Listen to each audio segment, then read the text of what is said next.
Hello and welcome to another CK3 Dev Diary. Now, I know I'm a week late with this particular one. I'm going to be uploading number 24 and number 25 at the same time. So, yeah, if you've got a lot of time to spare, there's going to be two Dev Diary videos today. You're welcome, and also I'm really sorry. I had some insomnia problems that I had to work through. Just didn't have the time or the energy really to record these. But today's Dev Diary number 25 is really good, and so I felt like I had to.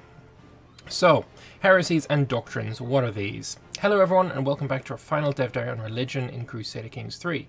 Today, I, Sean Hughes, will be talking about the mysterious fervour is, how that ties into heresies and heresy outbreaks, as well as how her religious hostility works, and some of the ways that doctrines can impact it. To wrap things up, I'll show off some additional, never-before-seen tenets and doctrines. So, fervour. Jesus. It's hard for me to read because it's spelled wrong. There should be a U here. Like, come on. I hate American English. Every faith has a fervour score, which is a representation of how strongly adherents of that faith believe in the righteousness of their religious and secular leaders. While fervour has a slow-ticking increase over time, it's primarily influenced by the virtuousness or sinfulness of that faith's leaders. Virtuous priests can inspire a populace and rally the people behind themselves, while sinful ones, especially religious heads, can cause massive scandals that damage the faithful's trust in their religious institutions. I'm just going to leave that there, because I think anything I say about what I think about, virtuous priests and stuff is going to go over really badly. Let's just go on to this guy's hat. This guy's hat is amazing. It's huge. No, but to go back over this, it seems like a bit like religious authority in CK2, but instead of being impacted by how often the Vikings raid your temples, it's impacted more about how the characters are. And I think if you're changing something like religion, then having this kind of thing be impacted by characters instead of acts on the map is probably a good idea. I mean, it's a character-based game, so yeah, impacted by characters seems like a perfect fit. So we have this scandalous priest. The Catholic world was appalled to learn that Pope Alexander himself was caught in flagrant delicto, with several young servants in his home. The poor aide who discovered them had to avert his eyes while the culprits rushed to grab their clothes and get dressed. While scandals among the clergy are nothing new, many are aghast that the head of our faith would succumb to such temptations. Ah, oh, Mr. Pope, man, Mr. Alexander, what has become of you? It's crazy. So you could condemn him for the transgressions, defend his character publicly, even at risk to myself, or maybe you should just stay silent on it. So you can also tell this has got to be stress, right? This is definitely stress. And I'm assuming that the character that they are playing at this time, when this event popped up, is some version of a zealot, right? Because if you are staying silent or defending him, you are gaining stress here. If you condemn him, as any true zealot, true pious person would, then clearly that would be the non-stressful thing to do. Like it's what you should do.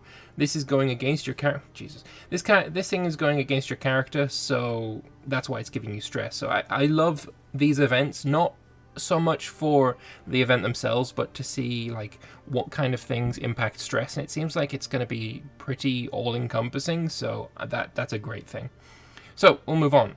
Adherents of a faith with high fervour are willing to fight and die for their beliefs. They gain bonus resistance to attempts to convert them to another faith, and both secular and religious leaders can declare holy wars to spread their faith across the world.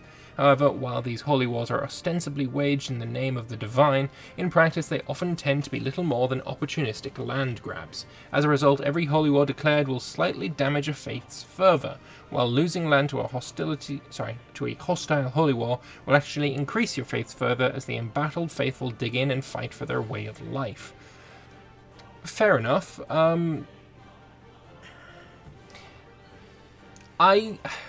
So I'm a little bit conflicted because, yes, a lot of the Crusades were opportunistic land grabs.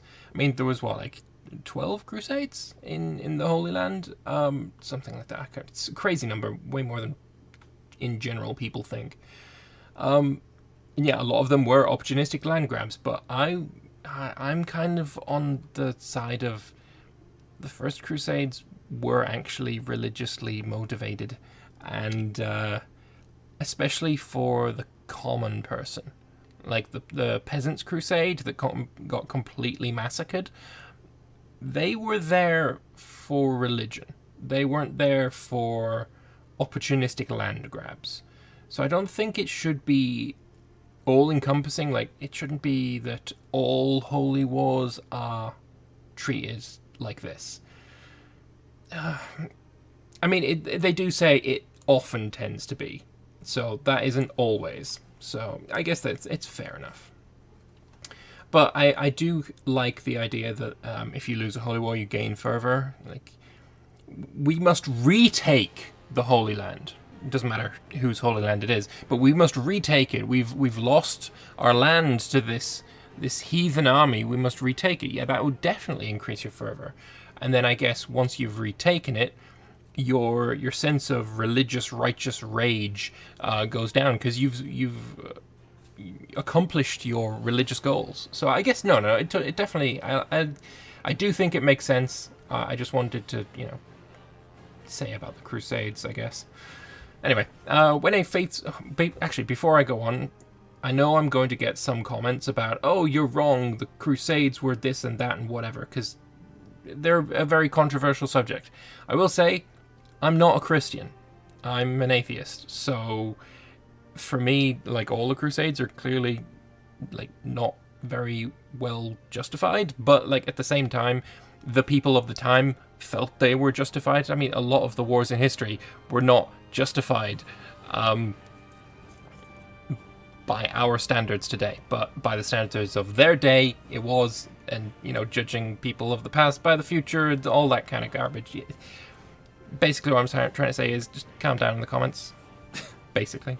Anyway, when a faith's fervor drops, adherents of that faith become vulnerable to conversion. Characters are more willing to accept a demand conversion when their faith's fervor is low, and the court chaplain's convert country task gains a scaling bonus against faiths whose fervor is lower than their own.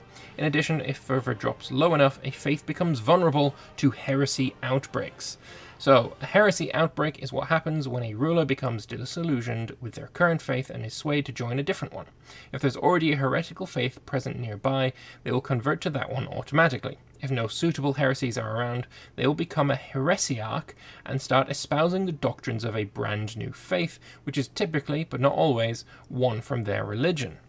That's certainly an interesting way of doing it. I kind of like that.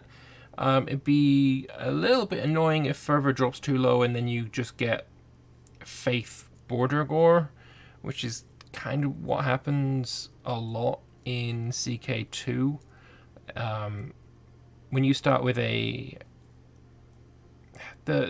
mode that breaks up the map into like Shattered World kind of start, that often ends up in heresy border gore, because there's no strong, powerful countries to prevent the sack of your temples, and your fervor drops too low and everyone just starts heresies.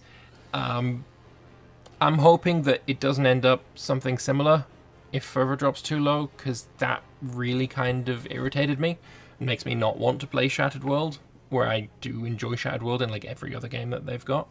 So just a worry, I guess, but nothing inherently bad. A ruler who converts to or founds a new heretical faith will then attempt to convince nearby rulers of their old faith to join them, with the success rate of this being dependent on how low their old faith's fervor has fallen. This means that while heresy outbreaks can vary wildly in size, converts to the new heresy will tend to remain clustered together in a specific region. This both protects the burgeoning faith, while simultaneously limiting its influence in distant lands. So here, I think this looks good, right? There's a heresy outbreak in England and in the Netherlands, and while it is somewhat a small amount border gory, with bits and pieces all over the place, they are outbreaks inside a country rather than, there's Lollard here, there's another heresy here, there's another heresy here, there's another heresy here, which is the thing I'm worried about. This definitely seems... Well, I mean, they said it. They will convert to a heretical faith present nearby. That basically prevents the border gore that I'm worried about, so I don't know why I was worried about it. No, but, it looks good. If the Lollards win, they'll merge their little pockets of resistance into, a unified whole. So, yeah, cool. Also, confirmation, Stonehenge is on the map, which is nice. As you can imagine, heresy outbreaks are incredibly divisive events. Nobody wants to sit on the fence when your immortal soul is on the line. As a result, after a heresy outbreak occurs, both the old faith and the new heretical faith will gain a substantial increase to their fervor score. As this is likely to encourage holy wars for both sides, it's not uncommon for a new period of religious violence to follow as the two faiths fight for supremacy. I love that. That sounds great. Ultimately, the flow from scandal to heresy to zealousness and back will cause fervor to vary widely over the course of the game in CK3. Unlike the relatively static moral authority in CK2, this means that even the big dominant religions will have periods of weakness, making them vulnerable to fractures and religious violence. Sounds absolutely perfect. These two paragraphs, awesome. So, religious hostility. We've got this now. Speaking of religious violence, how does that work? With so many different faiths and religions in Crusader Kings 3, how do they view each other? What is the difference between how an Orthodox ruler views a Catholic, a Bogomil, and an Ashari? In Crusader Kings 3, this is all handled by the religious hostility system. For characters of a given faith, every other faith in the game will receive one of the following rankings. So, either righteous, astray, hostile, or downright despicably evil. Righteousness is how a faith views itself and, in a few rare circumstances, other faiths that have certain things in common with it. Righteous faiths have no penalties at all with each other. Astray is how faith views other faiths that have similar goals and ideals but are just a little wrong. For example, Orthodoxy and Catholicism consider each other to be astray. Astray faiths have only a minor opinion penalty with each other.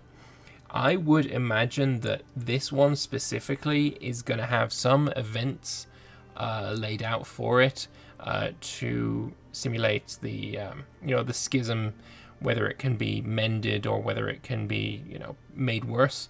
Because while they're astray at the start of the game, they may become downright hostile, evil, even if things get a little worse. I can see there being a significant event chain being added, either at launch or later on.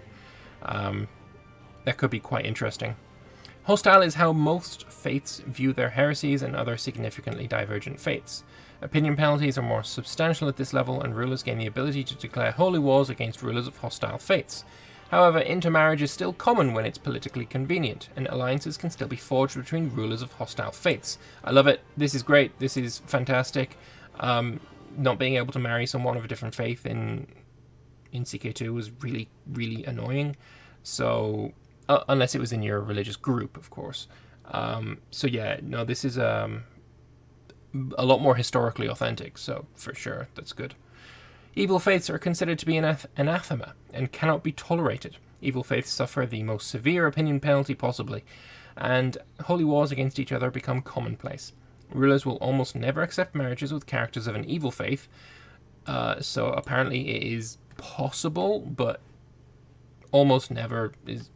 Well, I mean, it's almost never. Making alliances all but impossible. So how is religious hostility determined? The primary factor is what religion family both faiths belong to. So we've got the Abrahamics, the pagans, and the Easterns. Abrahamics find same family, same religion to be hostile. And so these are the three families. So the Abrahamics are thinking that pagans and Easterns are evil. They think that anything that is Abrahamic but not Christian is evil as well. So things like Shia, Sunni, that kind of thing. And then same family, same religion is hostile. So things like Orthodoxy, though maybe not... Same family, same religion, but not the same faith. Right. So I guess then orthodoxy might be included in this, although orthodoxy does say they are astray. So maybe this is like the heresies, perhaps. And then pagan is astray, hostile, evil, and then Eastern is the most calm and peaceful of them all, thinking that other people are just astray. Fair enough. Or hostile.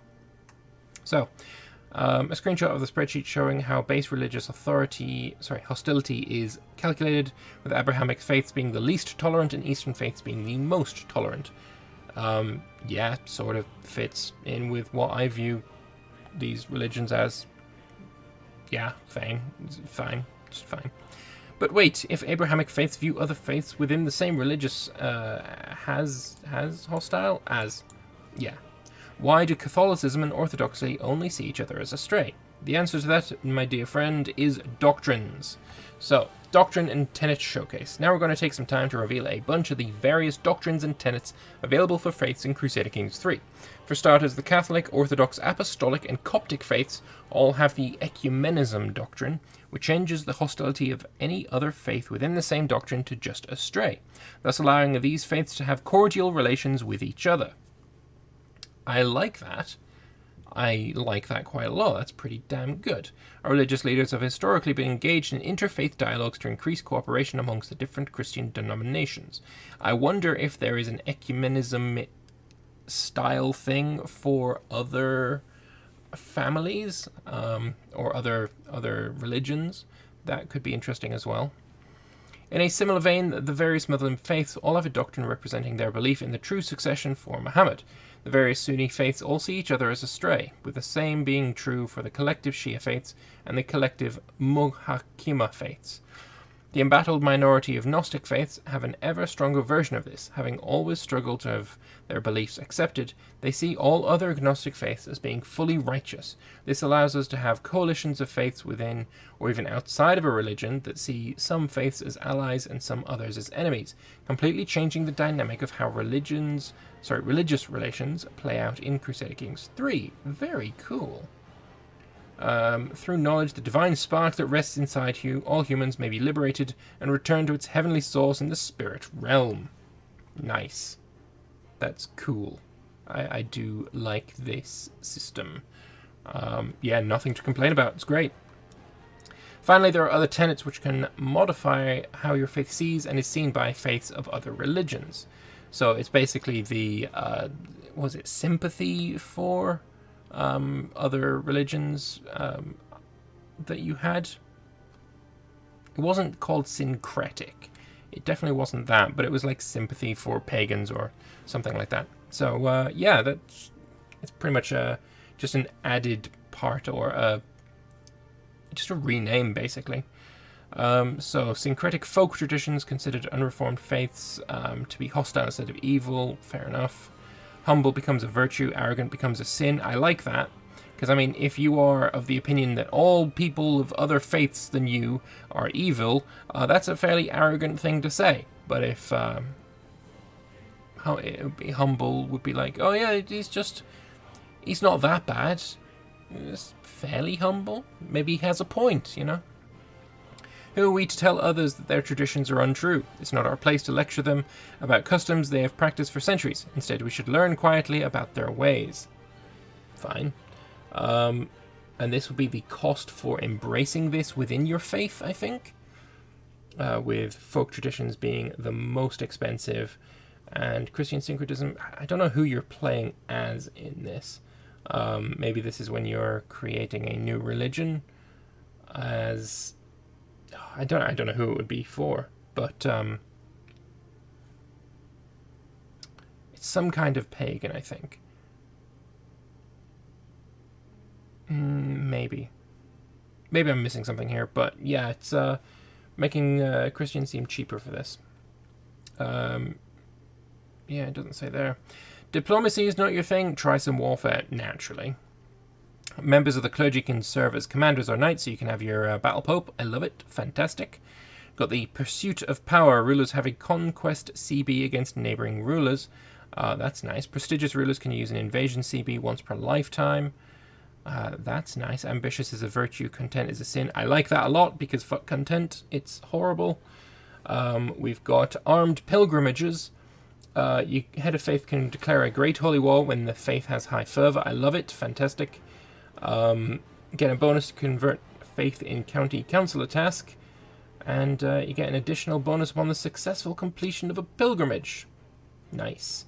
Then struggle and submission. Head of faith can declare holy wars. Piety and devotion from winning holy wars increased by 50%. Characters of the faith gain an additional bonus upon the successful completion of a pilgrimage. Nice. Good stuff. Yeah, having more tenets is great. Or are these doctrines? I don't know if they're tenets or doctrine. I think they're doctrines. But showing more would be great. Or is all of this just too secular for you? After all, isn't religion supposed to be about spiritualism and a belief in otherworldly entities beyond our understanding? Well, maybe one of these tenets would suit you. So we've got astrology, giving you a bonus to your naval speed. I guess that makes sense. If you're always looking at the stars, you might end up using it for navigation. I like it. We've got esotericism. Children can be given an esoteric education. You get a little bit more piety. You are a miracle worker. Wise man and mystic becomes virtues. Cool. We got Auspicious Birthright. Children can rarely be born with the miracle worker trait. Very interesting for sure. We got sun worship.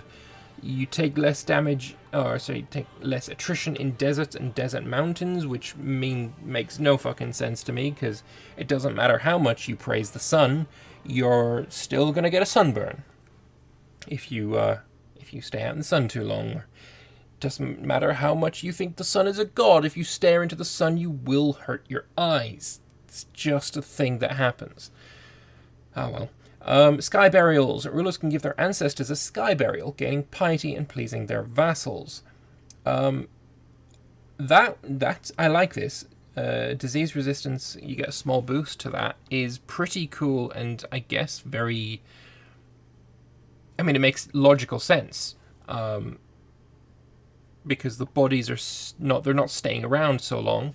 I mean, they're being eaten by birds and wolves and shit, so less chance for disease to grow and spread on these corpses. Makes total sense. And then we've got reincarnation. You get conversion resistance. I'm not sure how that really fits in with the reincarnation. Children have a chance of being considered as the reincarnation of an ancestor, giving a bonus to piety and opinion. I do like that, though. That is really cool. Like, we're the reincarnation of Ragnar Lothbrok. So maybe that'll give you a boost to your charisma stat, or the CK3 equivalent of that. No, I like that. That's really, really cool. Not sure about the conversion resistance, though. That's a bit weird. Of course, this is just a sample of the tenets and doctrines that we have in Crusader Kings 3. It would take too long to go into this level of detail for all of them, but here's a teaser of some available tenets on the Faith creation screen, showing both some previously revealed and unrevealed tenets. So we got adaptive, ancestor worship, carnal exaltation, I like that. We've got communal identity, religious law, any interesting ones here, polyamory is there. Mendicant preachers. I don't know what mendicant means. That's a new word for me. So yeah, some interesting ones there, and you can see the costs for applying that to your heresy. I like it. That's all for now. Hopefully this post has given you something to think about as you plan your first campaign of Crusader Kings 3 and every one after that. So I was going to go into the dev comments, as I usually do with these dev diaries, but for one, well, this is what I get on the forums. Refreshing sometimes gets it back up, and it did in this case. But even in that case, if I can't, this is 24, but if I go into here, the forums got a big rework, and there is no way to find only dev comments, and I scanned through, but it takes so long to find them. So we're not. So we're just not. If there are any interesting comments, I'll I'll put links to them in a comment on the video itself. But for now, that is Heresies and Doctrines. So I would love to know what you guys think in the comment section below. Do you like the way that these Heresies and Doctrines are implemented in CK3? Have you got any worries about how they are implemented? And yeah, just what are your ideas? What are your thoughts? Leave them down there. Likes are appreciated. If you want to keep up to date on all CK3 news and updates, then hit the subscribe button. Apologies that this video was late again, and hopefully that won't happen in the future. So thanks for watching, and I'll see you next time. Bye-bye. Oh, actually, before I go, I've posted this video and the next Dev Diary video, number 25, at the same time. So, yeah, I said that at the start of the video, but now, again, there's another video that you can go watch if you want to. So that'd be cool. All right, bye.